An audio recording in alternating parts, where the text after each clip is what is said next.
So in this video, I want to provide an analysis of the play. It's sort of a book slash play thing. Um, it's called Long Day's Journey into Night by Eugene O'Neill.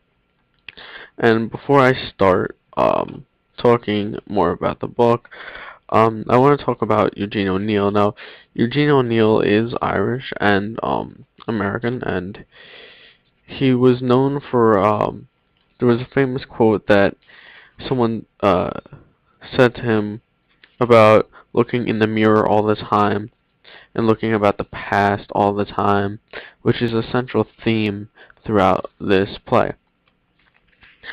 So the time and setting isn't exactly given too well. We do know that it's in the Tyrone summer house in 1912, um, based upon what it says about Act 1 and Act 2, and this goes through, this sort of play dynamically goes through the starting of the day and then into night. And that's why it's called Long Day's Journey into Night, because it progressively goes to night. But not only because it progressively goes into night, we'll see what that symbolizes. I want to just start with the characters that we have. And well, we have um, James, Tyrone, Mary Tyrone,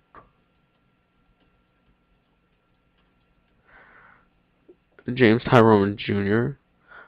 He's also called Jamie, so I'm just gonna say Jamie. See, Edmund,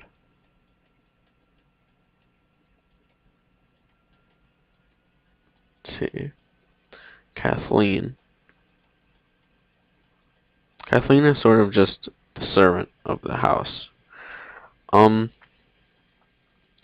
so James is basically the man in the family. Mary, um, well, Mary's married to James, and they both have children, Jamie and Edmund. They had a third child, but something happened to the child where Jamie was blamed for killing the child by giving him the measles that he had. Um, Although it's claimed to be an accident, whether or not Jamie did it is, whether or not why he did it is basically unknown. But they blame Jamie for it. But anyway, also Eugene O'Neill wanted to be a sort of actor if he did not become one, but he did. He did want to become an actor, and his dad was a popular actor, James O'Neill. Um, he's familiar with a lot of acting and plays, and that's most likely where he gets his style from. Um, Also, James Tyrone was an actor um, who, well, actors sort of had a bad reputation during this period. Mary Tyrone was a little bit not too ecstatic about marrying James and having children with him because he was an actor. Um, Jamie's basically the older son, the oldest one, and he always gets the bad end of the stick on everything. Um, James basically blames Jamie for everything. Mary blames Jamie for everything. Um, Edmund looks up to Jamie. Except Jamie is jealous of Edmund. And Kathleen represents a sort of Irish immigrant sort of thing going on here. But we know that something mysterious happens. Something mysterious comes along when they keep talking about their past, and they keep saying that they don't trust Mary. And this is one of the central plot points. They don't trust Mary at all.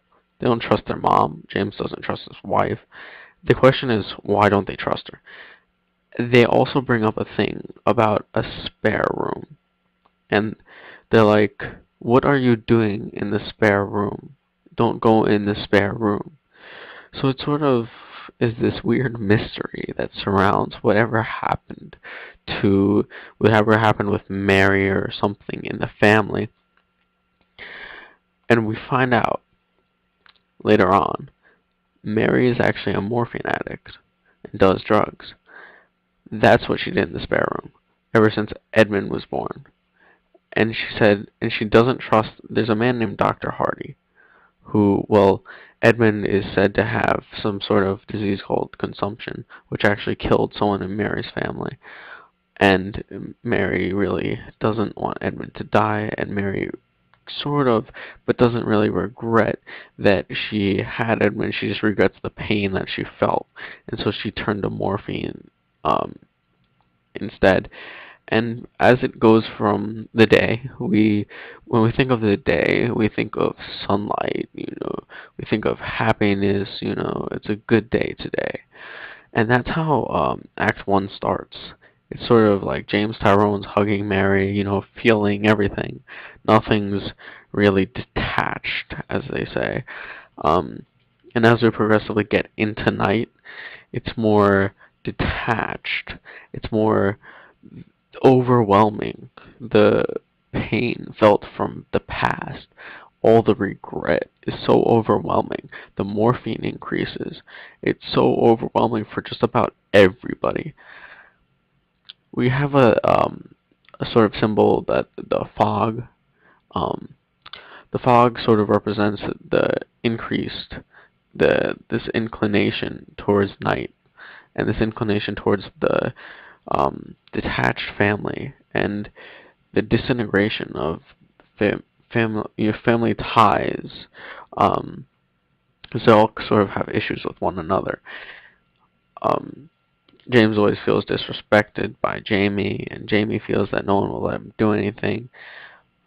And Edmund is just um, sort of like the younger child that parents are a lot nicer to than they are to the other child.